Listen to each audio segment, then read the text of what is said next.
Hello guys, in this video I'm going to show you how to turn on the background app refresh option on your Apple Watch. But first of all, I just want to mention, please don't forget to subscribe to my channel, because at 10,000 subscribers, I'm going to show you my whole YouTube revenue statistics and growth strategy, how to make money online. So let's jump into it. First, open your Apple Watch, then go to the settings menu. And in the settings menu, you just have to tap on the general option.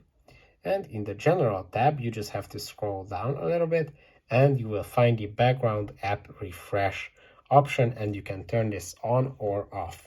This option means that turning off background app refresh may preserve battery life.